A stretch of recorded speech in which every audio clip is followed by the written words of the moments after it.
বন্ধুরা, আরও একটি নতুন ভিডিওতে সবাইকে স্বাগত জানাই। আজকে আমরা এই ভিডিওতে জিকে, পুষ্টি ও স্বাস্থ্য, ইংরেজি ও গণিত এই সব বিষয়ের উপরে একটি গুরুত্বপূর্ণ প্র্যাকটিস ক্লাস করতে চলেছি, যেখানে অঙ্গনওয়াড়ি কর্মী ও সহায়িকা নিয়োগের পরীক্ষার প্রস্তুতির জন্য বাছাই করা সেরা কমনযোগ্য প্রশ্ন রয়েছে। তাই ভিডিওটি খুবই গুরুত্বপূর্ণ হতে চলেছে, শুরু থেকে শেষ পর্যন্ত অবশ্যই দেখবে। তো চলো আর দেরি না করে আমরা দেখে নিই আজকে কী কী প্রশ্নগুলি রয়েছে। আজকের প্রথম প্রশ্নটি দেখো কি রয়েছে, ভারতের রুর বলা হয় কাকে? ভারতের রুর বলা হয় কাকে? অপশনগুলি হলো দুর্গাপুর, আসানসোল, রানীগঞ্জ, আমেদাবাদ।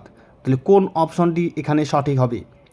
বন্ধুরা প্রথমে নিজেরাই একটু চেষ্টা করবে এবং কমেন্ট করে জানাবে কে কটি প্রশ্নের উত্তর ঠিক করতে পারলে। তাহলে আমাদের প্রথম প্রশ্নটি, ভারতের রুর বলা হয় কাকে, এই প্রশ্নের সঠিক উত্তরটি হবে অপশন এ, দুর্গাপুর। দুর্গাপুরকে ভারতের রুর বলা হয়। তাহলে অপশন এ হয়ে যাবে এখানে সঠিক উত্তর। পরের প্রশ্নটি দেখো, খুবই গুরুত্বপূর্ণ একটি প্রশ্ন। দেখো, নিম্নলিখিত কোন নদী পশ্চিম বাহিনী? নিম্নলিখিত কোন নদী পশ্চিম বাহিনী? নর্মদা, কাবেরী, কৃষ্ণা এবং মহানদী। এখানে চারটে অপশন রয়েছে, চারটি নদীর নাম রয়েছে, এর মধ্যে কোন নদীটি পশ্চিম বাহিনী? খুবই একটি গুরুত্বপূর্ণ প্রশ্ন। এখানে সঠিক উত্তরটি হবে অপশন এ, নর্মদা। নর্মদা নদী হলো একটি পশ্চিম বাহিনী নদী। এর পাশাপাশি বন্ধুরা, এই নর্মদা নদী সম্পর্কে আরও অনেক কিছু গুরুত্বপূর্ণ তথ্য আমাদের জেনে রাখা জরুরি। তো দেখো, এই নর্মদা নদী একটি পশ্চিম প্রবাহিত নদী এবং এটি মধ্যপ্রদেশের অমরকণ্টক মালভূমি থেকে উৎপন্ন হয়েছে এবং আরব সাগরে পতিত হয়েছে। এখান থেকে কিন্তু প্রশ্ন অবশ্যই হয় যে নর্মদা নদীর উৎপত্তি কোথায়? তাহলে উত্তরটি হবে মধ্যপ্রদেশের অমরকণ্টক মালভূমি থেকে। এবং কোথায় পতিত হয়েছে? উত্তরটি হবে আরব সাগরে। এবং আরও একটি গুরুত্বপূর্ণ তথ্য দেখো, এটি সাতপুরা এবং বিন্ধ্য পর্বতমালার মধ্য দিয়ে প্রবাহিত হয়েছে। তাহলে নর্মদা নদী সাতপুরা এবং বিন্ধ্য পর্বতমালার মধ্য দিয়ে প্রবাহিত হয়েছে। এরপরে আরেকটি গুরুত্বপূর্ণ তথ্য, এটি পশ্চিম প্রবাহিত নদীগুলির মধ্যে দীর্ঘতম। এটি পশ্চিম প্রবাহিত নদীগুলির মধ্যে দীর্ঘতম। খুবই একটি গুরুত্বপূর্ণ তথ্য। পশ্চিম প্রবাহিত নদীগুলির মধ্যে দীর্ঘতম নদী কোনটি? উত্তরটি হবে নর্মদা। এবং সবচেয়ে গুরুত্বপূর্ণ তথ্য দেখো বন্ধুরা, এই নদীর উপর বিখ্যাত জলপ্রপাত ধুয়াধার এবং কপিলধারা অবস্থিত। তাহলে ধুয়াধার এবং কপিলধারা জলপ্রপাত কোন নদীর উপর অবস্থিত? উত্তরটি হবে নর্মদা নদীর উপর। তাহলে দেখো বন্ধুরা, এখান থেকে আমরা আরও কিন্তু গুরুত্বপূর্ণ 4-5টি গুরুত্বপূর্ণ তথ্য পেলাম। অবশ্যই কিন্তু মনে রাখবে, এখান থেকেও কিন্তু প্রশ্ন হয়। বিভিন্ন কম্পিটিটিভ এক্সামে কিন্তু এরকম প্রশ্ন এসেছিল। তাই তোমাদের আইসিডিএস কর্মী ও সহায়িকা নিয়োগের জন্য খুবই গুরুত্বপূর্ণ একটি তথ্য তোমাদের সামনে তুলে ধরলাম। এরপরের প্রশ্নটি দেখো কি রয়েছে, পশ্চিমবঙ্গের কয়টি জেলার সাথে বাংলাদেশের আন্তর্জাতিক সীমানা রয়েছে? 6টি, 8টি, 9টি, 7টি। তাহলে পশ্চিমবঙ্গের কয়টি জেলার সাথে বাংলাদেশের আন্তর্জাতিক সীমানা রয়েছে? এখানে অপশন সি, 9টি হবে সঠিক উত্তর। পশ্চিমবঙ্গের 9টি জেলার সাথে বাংলাদেশের আন্তর্জাতিক সীমানা রয়েছে। অপশন সি হবে সঠিক উত্তর। এবারে ইংরেজির একটি প্রশ্ন দেখো, the boy ran dash the kitchen, fill in the blanks with preposition. Preposition বসিয়ে শূন্যস্থান পূরণ করতে বলেছে। In, into, to, behind. কোন প্রিপোজিশনটি শূন্যস্থানে বসবে? The boy ran dash the kitchen, এখানে কোন প্রিপোজিশনটি বসবে? এখানে অপশন বি, ইনটু প্রিপোজিশনটি বসবে। দেখো বন্ধুরা, দি বয় র্যান ইনটু দি কিচেন অর্থাৎ ছেলেটি দৌড়ে রান্নাঘরে প্রবেশ করলো। তাহলে দৌড়ে রান্নাঘরে প্রবেশ করলো। তো দেখো, এখানে বাইরের থেকে যখন ভেতরে প্রবেশ করা বোঝাবে তখন আমরা ইনটু প্রিপোজিশনটি ব্যবহার করব। তো এই যে বাক্যটি এখানে রয়েছে, দি বয় র্যান ইনটু দি কিচেন, অর্থাৎ ছেলেটি দৌড়ে রান্নাঘরে প্রবেশ করলো, অর্থাৎ বাইরের থেকেই কিন্তু সে রান্নাঘরে প্রবেশ করলো। তাই এখানে আমরা ইনটু প্রিপোজিশনটি ব্যবহার করব। অপশন বি হবে সঠিক উত্তর। এর পরের প্রশ্নটি দেখো, dash Ramayana is a holy book of the Hindus, fill in the blanks with article. তাহলে আর্টিকেল বসিয়ে শূন্যস্থান পূরণ করতে বলেছে।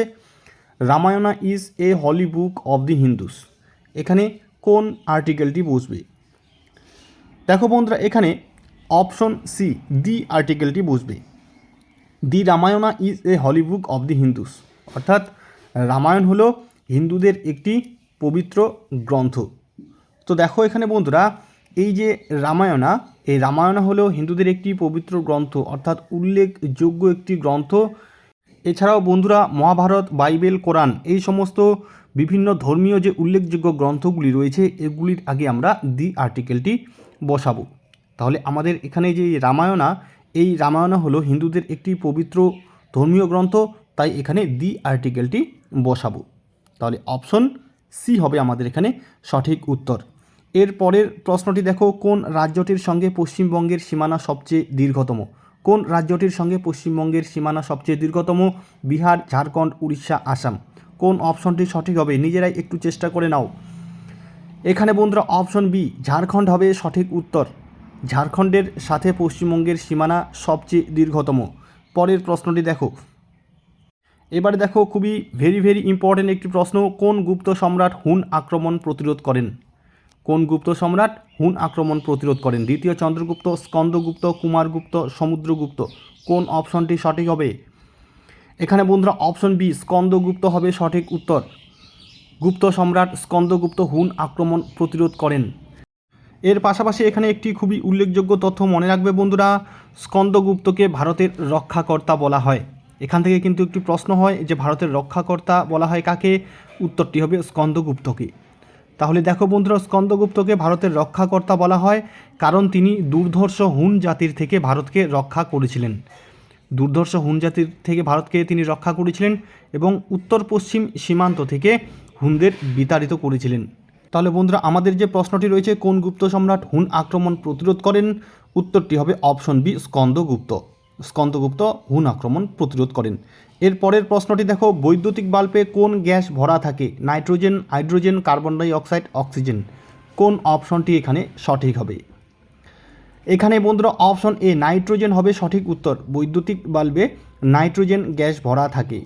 পরের প্রশ্নটি দেখো, এবারে একটি অঙ্কর প্রশ্ন রয়েছে, দেখো এক অঙ্কের সবচেয়ে ছোট মৌলিক সংখ্যা কত? এক অঙ্কের সবচেয়ে ছোট মৌলিক সংখ্যা কত? 7, 1, 3, 2। কোন অপশনটি এখানে সঠিক হবে? এখানে বন্ধুরা অপশন ডি 2 হবে সঠিক উত্তর। এক অঙ্কের সবচেয়ে ছোট মৌলিক সংখ্যা হলো 2। তাহলে মৌলিক সংখ্যা আমরা কাকে বলবো? মৌলিক সংখ্যা আমরা তাকেই বলবো যে সংখ্যাটি এক এবং সেই সংখ্যা দ্বারাই শুধু বিভাজ্য বা ভাগ করা যায়। তো এখানে দেখো এই যে 2 সংখ্যাটি, এই 2 সংখ্যাটিকে 1 এবং 2 দিয়েই শুধু ভাগ করা যায়, অন্য কোনো সংখ্যা দিয়ে ভাগ করা যায় না। তাই এটি একটি মৌলিক সংখ্যা এবং এই 2 সংখ্যাটি হলো এক অঙ্কের সবচেয়ে ছোট মৌলিক সংখ্যা। এখানে দেখো বন্ধুরা অপশন বিতে যে এক সংখ্যাটি রয়েছে, এই এক কিন্তু মৌলিক সংখ্যাও নয় আবার যৌগিক সংখ্যাও নয়, কারণ এক শুধু এক দিয়েই ভাগ করা যায় বা এক দিয়েই শুধু বিভাজ্য, অন্য কোনো সংখ্যা দিয়ে কিন্তু বিভাজ্য নয়। তাই এটি মৌলিক সংখ্যাও নয় এবং যৌগিক সংখ্যাও নয়। তাই এক অঙ্কের সবচেয়ে ছোট মৌলিক সংখ্যা হবে 2। তাহলে অপশন ডি এখানে সঠিক উত্তর। পরের প্রশ্নটি দেখো, এবারে দেখো একটি ইংরেজির প্রশ্ন, I have seen the tiger, which tense is this? এটি কোন প্রকার tense? I have seen the tiger এই বাক্যটি কোন প্রকার টেন্স? অপশনগুলি দেখো, present simple, past perfect, present perfect, past simple. তাহলে কোন অপশনটি এখানে সঠিক হবে?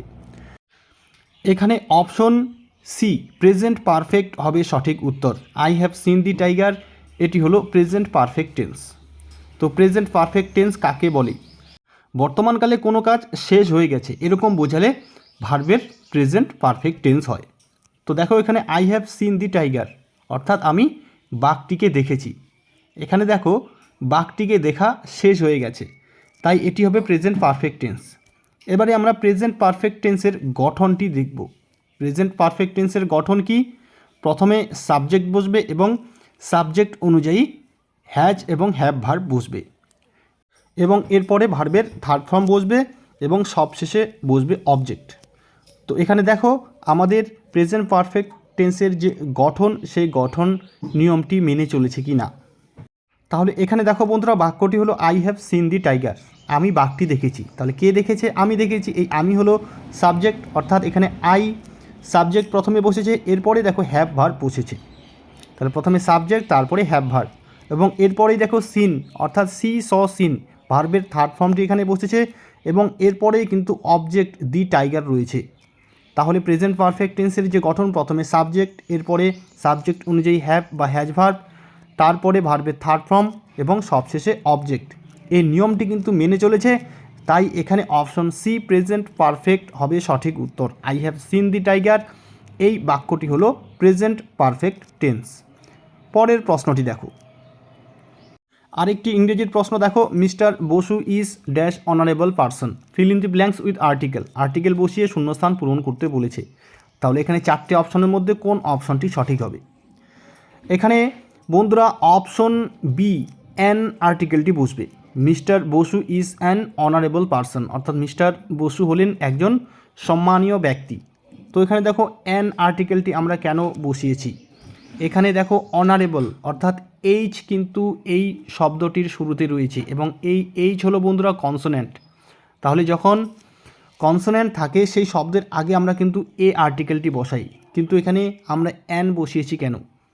দেখো বন্ধুরা, যখন কোনো শব্দ এইচ দিয়ে শুরু হয়, যেমন এ হাউস, এ হর্স, এ হাট, এগুলি এইচ দিয়ে শুরু হয়েছে, এগুলোর আগে আমরা এ বসিয়েছি। এ হাউস অর্থাৎ একটি বাড়ি, এ হর্স একটি ঘোড়া, এ হাট একটি কুড়ে ঘর। তাহলে এখানে আমরা এ আর্টিকেলটি বসিয়েছি, কিন্তু এখানে আমরা এইচ দিয়ে শুরু হয়েছে অনারেবল পারসন, কেন আমরা অ্যান আর্টিকেলটি বসাবো? এখানে দেখো বন্ধুরা, আগের যে এই তিনটি উদাহরণ আমরা দিলাম, এখানে কিন্তু এইচের উচ্চারণ হ হয়েছে, এইচের উচ্চারণ হ হয়েছে এবং এটি কিন্তু স্বাভাবিক উচ্চারণ। কিন্তু এইচের উচ্চারণ যখন অ বা আ হবে তখন আমরা অ্যান আর্টিকেলটি বসাবো। এখানে দেখো অনারেবল, এইচের উচ্চারণ হয়েছে অ, অনারেবল পারসন, এখানে অ উচ্চারণ হওয়ার জন্য আমরা অ্যান আর্টিকেলটি বসাবো। তাহলে mister Basu is an honourable person, এখানে অপশন বি হবে সঠিক উত্তর। পরের প্রশ্নটি দেখো কি রয়েছে।